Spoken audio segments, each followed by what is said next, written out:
৭ দফা দাবি নিয়ে বাংলাদেশ জামায়াতে ইসলামীর ঢাকা জাতীয় সমাবেশ ২০২৫ অনুষ্ঠিত হতে যাচ্ছে। আজ শনিবার ঢাকা সোহরাওয়ার্দী উদ্যানে মানুষের গণজমায়েত শুরু হতে যাচ্ছে। লক্ষ্য করা যাচ্ছে গতকাল রাত থেকেই মানুষেরা এই মাঠে অবস্থান করছেন।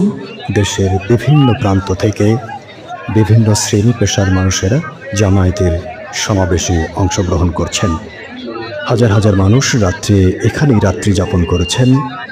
এখানে তারা খাবারের ব্যবস্থাও করেছেন। বাংলাদেশ জামায়াতে ইসলামীর এই জাতীয় সমাবেশে আশঙ্কা করা যাচ্ছে ইতিহাসের সর্বোচ্চ রেকর্ড করতে যাচ্ছে তারা। বিভিন্ন প্রচার প্রসারে এবং বর্তমান পরিস্থিতি অনুযায়ী দেশের মানুষ জামায়াতের প্রতি বেশিটাই ঝুঁকে পড়ছে এবং জামায়াতে ইসলামীর ডাকে সাড়াও দিচ্ছে। আপনারা দেখতে পাচ্ছেন সোহরাওয়ার্দী উদ্যানে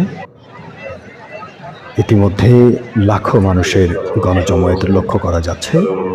এখন সকাল ৭টা ৪৫।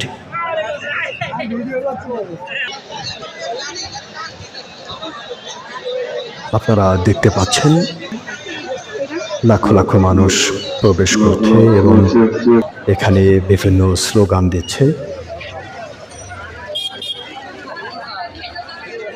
জামায়াতে ইসলামীর এই জাতীয় সমাবেশ সফল করার লক্ষ্যে জামায়াত নেতৃবৃন্দের এবং কর্মীদের পাশাপাশি সাধারণ মানুষও স্বতঃস্ফূর্তভাবে যোগদান করেছে। বেলা বাড়ার সাথে সাথে এর সংখ্যা বহু গুণে বাড়বে বলে আশা করা যাচ্ছে। সবাইকে ধন্যবাদ। শালিক বাংলার সাথেই থাকুন।